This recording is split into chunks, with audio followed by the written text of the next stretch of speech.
Hello guys, I am Pradeep from W S tech. आज हम इस रिएक्ट जेएस की सीरीज में देखेंगे कि आप रिएक्ट जेएस को इंस्टॉल कैसे करेंगे अपने सिस्टम में।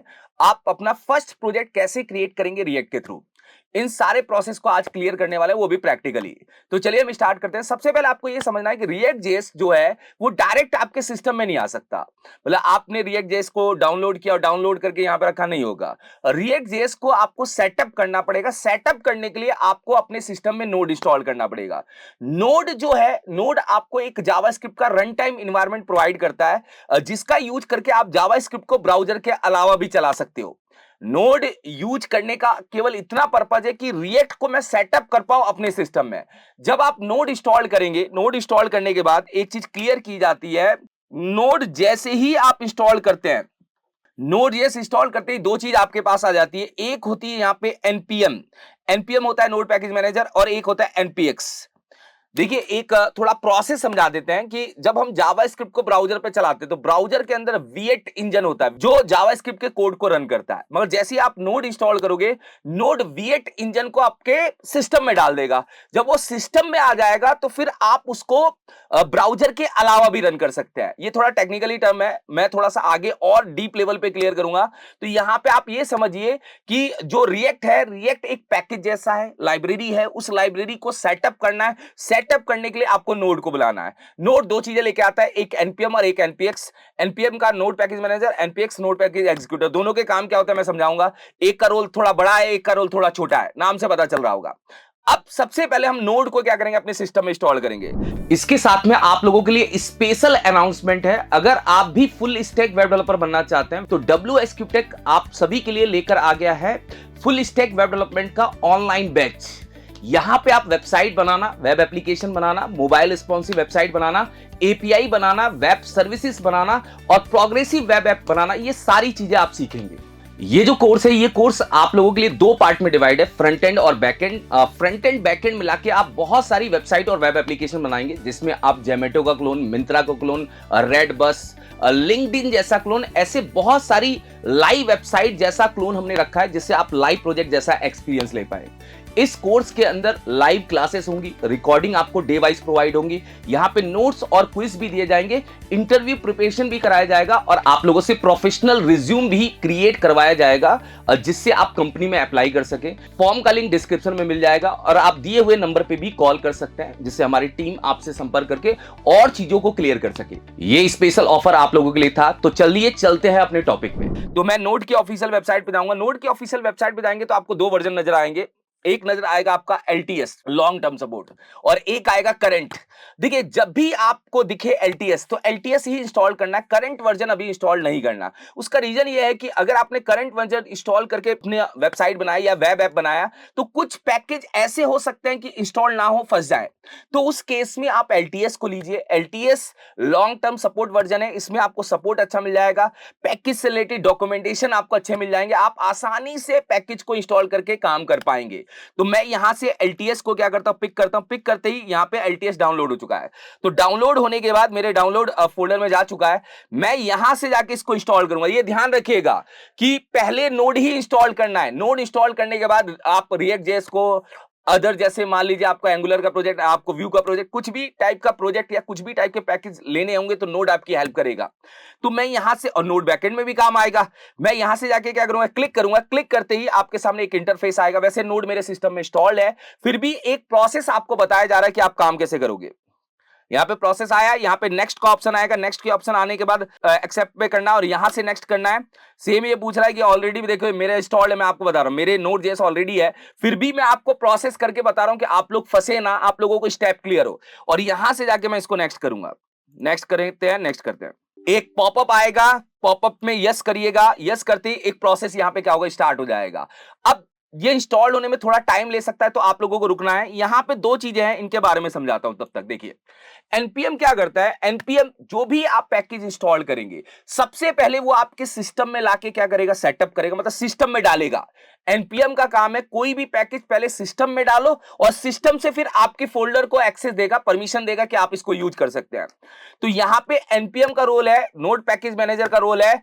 एक एग्जांपल के लिए भी बता देता हूं। जैसे इसके लिए एक एग्जांपल, बहुत अच्छा एग्जांपल है कि मान लीजिए आपको कोई मूवी देखनी है, तो मूवी देखने के लिए क्या कर सकता हूं मैं, लाइव भी देख सकता हूं, डाउनलोड करके भी देख सकता हूं। तो एनपीएम को आप ये समझिए डाउनलोड जैसा। कैसे कि आपने कोई मूवी डाउनलोड की, डाउनलोड करके अपने फोल्डर में रख दिया, डाउनलोड करके अपने फोल्डर में रख दिया, अब आप उसको देख रहे हैं। तो पहले मूवी डाउनलोड होके अपने फोल्डर में गई, फिर आप उसको क्या कर रहे हैं, देख रहे हैं, वो एनपीएम है। कि पहले कोई पैकेज आपके सिस्टम में आएगा, देन उसको आप क्या करेंगे, यूज करेंगे, वो आपका क्या है, एनपीएम है। अब एनपीएक्स क्या है, नोड पैकेज एग्जीक्यूटर क्या है, कि आपका पैकेज जो है वो डायरेक्ट आपके फोल्डर में आ जाएगा, मतलब वो सिस्टम में इंस्टॉल नहीं होगा, हमारा सिस्टम का लॉजिक हट जाएगा एनपीएक्स में, आपका पैकेज आपके फोल्डर में डायरेक्ट आ जाएगा। जैसे आपने मान लीजिए यूट्यूब पे मूवी डायरेक्ट देख रहे हैं, आप उसको डाउनलोड नहीं कर रहे हैं, आप डायरेक्ट मूवी देख रहे हैं, मूवी तो देख रहे हैं ना। तो यहां पे कहने का मतलब है कि अगर कोई चीज डायरेक्ट आपको फोल्डर में बुलानी है तो एनपीएक्स को यूज करिए, अगर कोई चीज आपको अपने सिस्टम में रख के यूज करनी है तो एनपीएम को यूज करिए। दोनों से पैकेज आपके इंस्टॉल हो जाते हैं, दोनों से पैकेज आपके यूज हो जाते हैं। अभी हमारा Node.js यहां पे क्या हो चुका है, इंस्टॉल हो चुका है, और मैं यहां पे फिनिश करता हूं। फिनिश करने के बाद आपको यह चेक करना है कि नोड आपके सिस्टम में इंस्टॉल हुआ है नहीं हुआ है, क्योंकि चेक तो करना ही है। तो यहां से आप सीएमडी ओपन कर लीजिए, ये सीएमडी है, सीएमडी कमांड प्रॉम्प्ट बोलते हैं, क्योंकि कमांड प्रॉम्प्ट से ही कुछ चीजें चलने वाली है। आप कमांड प्रॉम्प्ट पे जाके क्या करेंगे, यहां लिखेंगे जैसे नोड डैश वी, तो नोड का वर्जन बता देगा, नोड का वर्जन क्या है, 20.10.0, ये वर्जन है नोड का। अब नोड दो चीजें वो देता है, मैंने बोला एक एनपीएम देता है और एक एनपीएक्स। तो एनपीएम का वर्जन क्या है, एनपीएम का वर्जन चेक करिए कि एनपीएम का वर्जन क्या है, एनपीएम का वर्जन है 8.13, और एनपीएक्स का वर्जन भी सेम ही होता है, और एनपीएक्स का वर्जन भी आपको सेम दिखेगा, सेम वर्जन है। तो यहां पे सारी चीजें आ गई है जो मुझे चाहिए। तो रिएक्ट जेएस को सेटअप करने से पहले इतनी चीजें आपको पहले सेटअप करनी पड़ेगी। अब आप रिएक्ट जेएस के प्रोजेक्ट को क्रिएट कर सकते हैं। देखिए अभी मैं एनपीएक्स का यूज करके रिएक्ट जेएस के प्रोजेक्ट को बुला रहा हूं अपने फोल्डर में। यहां पे आप एक चीज समझिएगा, आपको थोड़ा क्लियर किया जा रहा है कि अगर आपको बहुत सारे प्रोजेक्ट रिएक्ट में बनाने हैं, जैसे डेली एक प्रोजेक्ट क्रिएट करना, आज एक हुआ, कल एक हुआ, परसों एक हुआ, तो आप रिएक्ट को अपने सिस्टम में रख लो, फिर एनपीएम के थ्रू रिएक्ट को अपने सिस्टम में डालो और उसके थ्रू फिर प्रोजेक्ट क्रिएट करो। अगर आपको लगता है नहीं मैं एक फोल्डर में आज रिएक्ट का प्रोजेक्ट बना रहा हूं और उसी को मैं 4-5-10 दिन बनाऊंगा, उसी को यूज करूंगा, तो आप एनपीएक्स का यूज करके उस फोल्डर के अंदर रिएक्ट का प्रोजेक्ट क्रिएट कर सकते हैं। प्रोजेक्ट दोनों तरीके से क्रिएट हो सकते हैं, बस आपको यह समझना है कि प्रोजेक्ट जो क्रिएट कर रहे हो, अगर बहुत ज्यादा डेली डेली प्रोजेक्ट क्रिएट हो रहे हैं तो हम इंस्टॉल कर देते हैं ना अपने सिस्टम में, मगर मैं आपका अभी जो एग्जांपल बता रहा हूं वो एग्जांपल बता रहा हूं एनपीएक्स के थ्रू। तो एनपीएक्स के थ्रू अगर कोई रिएक्ट का प्रोजेक्ट क्रिएट करना है तो उसकी कमांड क्या है, देखिए मैंने यहां पे एक फोल्डर बना रखा है आप लोगों के सामने। डेस्कटॉप पे जाता हूं, डेस्कटॉप पे एक फोल्डर है रिएक्ट जेएस नाम का, यहां पे मैं प्रोजेक्ट क्या करने वाला हूं, क्रिएट करने वाला हूं। तो प्रोजेक्ट क्रिएट करने का लॉजिक क्या है, क्या प्रोसेस है, बहुत छोटा सा प्रोसेस है। आप यहां पे जाइए, अब देखिए प्रोजेक्ट क्रिएट करने के लिए आप इसको VS कोड में भी यूज कर सकते हैं। VS कोड एक एडिटर है, VS कोड एक आईडी है जहां पे आप कोड कर सकते हैं और प्रोजेक्ट को रन भी कर सकते हैं। तो VS कोड का सेटअप आप लोग कर लीजिएगा, क्योंकि VS कोड को सेटअप करने के बाद चीजें थोड़ी सी और आसान हो जाएंगी। मगर यहां पे हम चलते हैं, हम यहां पे क्या लिखते हैं, CMD। CMD लिखते ही ये ब्लैक स्क्रीन में खुल जाएगा। फिर से मैं बता देता हूं आपको, थोड़ी सी स्टेप टफ हो जाएगा तो इसलिए आपको क्लियर होना चाहिए। इसके आगे आप आके लिखिए CMD, तो ये जो डायरेक्टरी है ये आपके कमांड प्रॉम्प्ट में खुल जाएगी, ब्लैक स्क्रीन में खुल जाएगी। अब आप एक प्रोजेक्ट क्रिएट करना चाहते हैं, प्रोजेक्ट क्रिएट करने के लिए आपको यहां पे लिखना है npx। मैं npx को लिख रहा हूं, नोड पैकेज एग्जीक्यूटर को बोल रहा हूं भैया आप प्रोजेक्ट क्रिएट करो। npx क्रिएट, मैंने यहां लिखा क्रिएट रिएक्ट ऐप।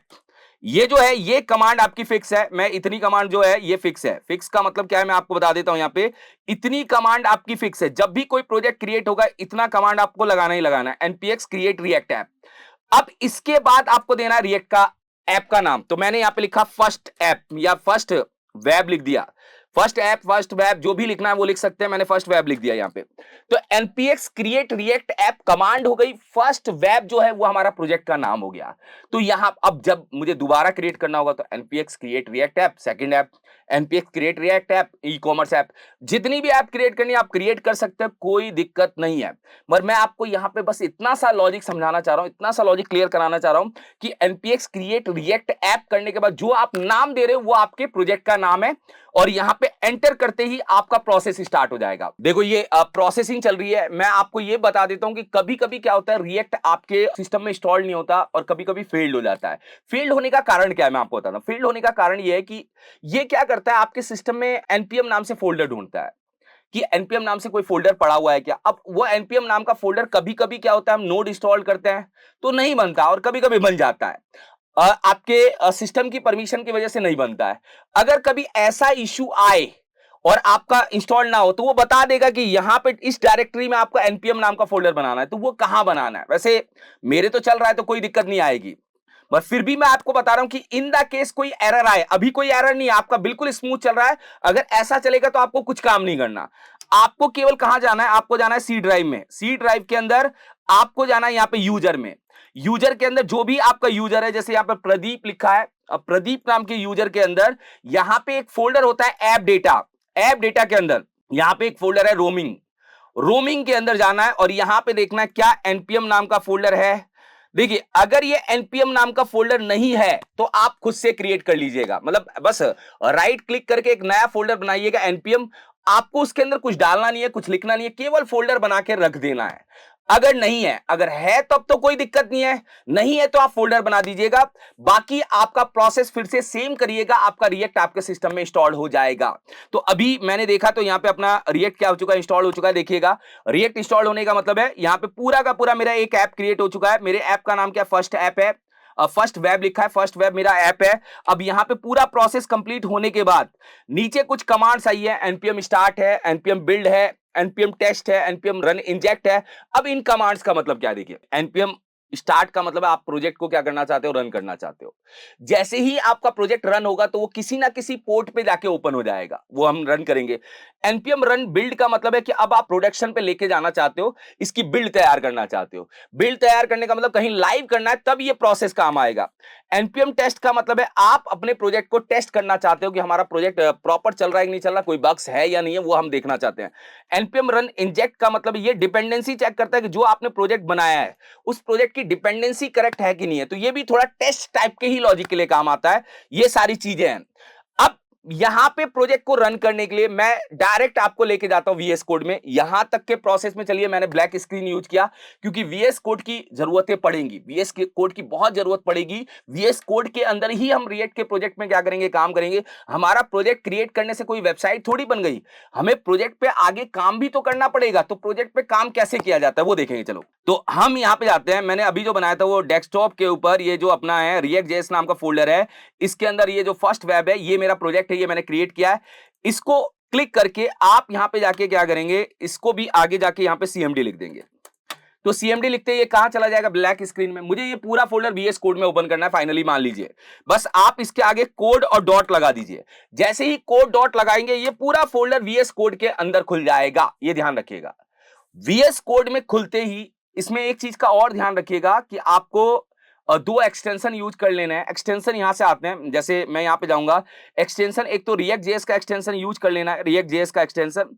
फिर भी मैं बता रहा हूं, देखिए रिएक्ट जेएस का एक्सटेंशन करेंगे तो आपको फायदा आएगा। ये 7 एंड रिएक्ट रिडेक्स नेटिव स्निप्स, ये वाला एक्सटेंशन ऐड कर लेना है आपको। एक ऊपर और एक्सटेंशन किया रिएक्ट, ये दोनों एक्सटेंशन ऐड कर लीजिएगा जिससे रिएक्ट के सिंटैक्स आप लोगों के पास आ जाए। ये इतना करके आप रिएक्ट के प्रोजेक्ट पे काम करना स्टार्ट कर सकते हैं। और जो एक्सटेंशन की जरूरत पड़ेगी वो मैं बताऊंगा। एक्सटेंशन मतलब आपके कोड को थोड़ा जल्दी बुलाएगा, आपके कोड में सजेशन देने का काम करेगा, ये सारी चीजें करेगा। अब मेरा जो प्रोजेक्ट है वो खुल तो गया है। यहाँ पे देखिए ध्यान से, मेरे प्रोजेक्ट के अंदर कुछ फोल्डर हैं। अगर आप देखोगे यहाँ पे मैं समझा देता हूँ जिससे आप क्लिक कर पाओगे। एक नोड मॉड्यूल नाम का फोल्डर है, पब्लिक है, एसआरसी है। इनके बारे में आगे के पार्ट में बात करेंगे कि इन फोल्डर में कौन कौन से फोल्डर इंपॉर्टेंट है, पैकेज डॉट जेसन क्या काम करता है, पैकेज लॉग डॉट जेसन क्या काम करता है। ये सारी चीजों के बारे में हम आगे के पार्ट में समझेंगे। अभी जो आया है इस प्रोजेक्ट को रन करना है। इसको रन करने के लिए हमने अभी प्रोजेक्ट कहां यूज किया है, देखो प्रोजेक्ट ओपन कर लिया यहाँ पे वीएस कोड में। इसको हटा देता हूं, ये दूसरा खुल गया। ये हमारा प्रोजेक्ट है जो मैंने वीएस कोड में ओपन कर दिया। आप यहां से भी ब्लैक स्क्रीन बुला सकते हो, यहां से भी टर्मिनल खोल सकते हो। तो टर्मिनल खोलने के लिए आपको यहां जाना है, जाके रन पे जाके या टर्मिनल पे जाके न्यू टर्मिनल पे क्लिक करना है। जैसे ही न्यू टर्मिनल पे क्लिक करेंगे तो आपके सामने एक ब्लैक स्क्रीन नीचे की साइड आ जाएगी। ये भी क्या है, इसका विंडो का पार्ट ही है। मतलब अगर आप यहां से रन करना चाहते तो भी कर सकते हैं, कोई दिक्कत नहीं है। मतलब ब्लैक स्क्रीन से भी रन कर सकते हैं। जैसे ये हमारा प्रोजेक्ट बना है तो मैं यहां से भी रन कर सकता हूं और मैं वीएस कोड के टर्मिनल से भी कर सकता हूं, क्योंकि हम मोस्टली काम वीएस कोड पे करेंगे तो वीएस कोड के टर्मिनल से भी बता देता हूं। आपको कुछ नहीं करना, जैसे ये पूरा उस फोल्डर में पहुंच गया हूं जहां पे हमारा प्रोजेक्ट था फर्स्ट वेब में। अब यहां पे जाके केवल npm स्टार्ट लिखना है। npm स्टार्ट लिखते ही आपका प्रोजेक्ट रन हो जाएगा। npm स्टार्ट लिखते ही आपका प्रोजेक्ट क्या होगा, रन हो जाएगा। तो प्रोजेक्ट रन करते ही अब आपका आउटपुट ब्राउजर में चला जाएगा। देखिए ब्राउजर में खुल जाएगा, एक रिएक्ट का जो डिफॉल्ट पेज है आपके सामने दिख जाएगा। देखिए देखिए रिएक्ट का डिफॉल्ट पेज आपके सामने क्या हो चुका है, दिख चुका है। तो यहां पे एक चीज क्लियर की जा रही है, यहां पे एक चीज बताई जा रही है आपके सामने कि जब हमने अपने प्रोजेक्ट को रन किया तो रन करते ही एक आईपी मिली इसको, लोकल होस्ट 3000। यही आपके प्रोजेक्ट को रन करने वाला यूआरएल है। आप यहां पे राइट क्लिक करके डायरेक्ट कोई फाइल ब्राउजर में नहीं चला सकते, इसी पे आपका प्रोजेक्ट चल रहा है। और अगर आप सेम नेटवर्क से अपने मोबाइल में कनेक्ट हैं तो आप इस यूआरएल को मोबाइल में खोल के अपने वेबसाइट को देख सकते हैं, ये मोबाइल में भी चल जाएगा, ठीक है। जैसे अभी आप कहेंगे कि मैं लोकल सिस्टम पे काम कर रहा हूं, लोकल सिस्टम की को मैं अपने मोबाइल पे कैसे चला सकता हूं? अगर आप सेम नेटवर्क से कनेक्ट हैं तो आप इस यूआरएल को एक्सेस करेंगे तो आपका जो लोकल सिस्टम की वेबसाइट है आपके मोबाइल के ऐप में भी या मोबाइल के ब्राउजर में भी नजर आएगी, ये क्लियर है। तो ये हमारा प्रोजेक्ट हमारा क्या हो गया, रन हो गया, और रन होते ही हमारे सामने आ चुका है। अब देखिए इन द केस आपने इसको बंद कर दिया, मान लीजिए मैंने इसको बंद कर दिया, अब आप ना आते हैं और कहते हैं कि मुझे वापस से रन करना है। तो रन करने के लिए देखिए कि क्लियर बता रहा हूं, आपको यहां से जाना है और यहां से जाके, मैं दोबारा इसलिए बता रहा हूं कि आपको कहीं कंफ्यूजन ना हो, आप कहीं भी कंफ्यूजन क्रिएट ना कर पाए। सीएमडी में इसको ओपन करना है, मैं सीएमडी की स्क्रीन से बता देता हूं। आप सीएमडी में भी जाके यहां पे क्या कर सकते हैं, एनपीएम स्टार्ट, तो भी आपका प्रोजेक्ट रन हो जाएगा। मतलब मैं इसको बंद कर रहा हूं, अब ये बता रहा है कि आपका प्रोजेक्ट ऑलरेडी 3000 पे चल रहा है। क्यों बता रहा है? क्योंकि आपने यहां पे चला रखा है। तो मैं यहां से बंद कर देता हूं, कंट्रोल सी करके यहां से स्टॉप कर देता हूं और स्टॉप करके इसको बंद कर देता हूं। आपको मैं बता रहा हूं कि आप दोनों जगह से प्रोजेक्ट को रन कर सकते हैं। और यहां से जाके मैं इसको कंट्रोल सी करके इसको भी स्टॉप करता हूं एक बार, फिर मैं इसको वापस से रन करता हूं। तो मैं यहां पे ये समझाना चाह रहा हूं कि आप इस ब्लैक स्क्रीन पे भी प्रोजेक्ट रन कर सकते हैं और आप वीएस कोड की ब्लैक स्क्रीन पे भी प्रोजेक्ट रन कर सकते हैं। आपका प्रोजेक्ट रन हो चुका है। तो आपको ये बताया गया कि एक प्रोजेक्ट कैसे क्रिएट होता है। प्रोजेक्ट क्रिएट करने के लिए आपको ये कमांड लगानी है, जो मैंने कमांड लिखी है, npx create react app। फिर इसके बाद आपको ऐप का नाम देना है कि किस नाम की हमें वेबसाइट बनानी है। तो मैंने यहां पे लिखा है फर्स्ट वेब। ये हमारा पहला प्रोजेक्ट है, ये हमारे प्रोजेक्ट का नाम है, ये प्रोजेक्ट नेम है जो हमने यहाँ पे क्या रखा है, इंप्लीमेंट किया है, प्रोजेक्ट नेम। इस नाम से हमारा प्रोजेक्ट क्या हो रहा है, बन रहा है, और इसी नाम से हमारा प्रोजेक्ट सेटअप हुआ है। और अगर आपको प्रोजेक्ट को रन करना है तो कमांड क्या होगी, यहाँ पे लिखेंगे आप सीडी जाके पहले आप फोल्डर में पहुंच जाइए, जैसे फर्स्ट वेब। अब ये आप कहेंगे सर सीडी तो आपने यूज नहीं किया। एक्चुअली में मैंने डायरेक्ट फोल्डर को क्या किया था, कमांड प्रॉम्प्ट पे ओपन कर दिया। अगर इन द केस मैं इस फोल्डर को ओपन करता, जैसे ये रिएक्ट जेएस का फोल्डर है, अगर मैं रिएक्ट जेएस के फोल्डर को कमांड प्रॉम्प्ट में ओपन करता तो हमारा प्रोजेक्ट रन थोड़ी होता। मैं ये कह रहा हूं क्योंकि हमारा प्रोजेक्ट जो है वो फर्स्ट वेब है, अभी मैं रिएक्ट जेएस की डायरेक्टरी में हूं।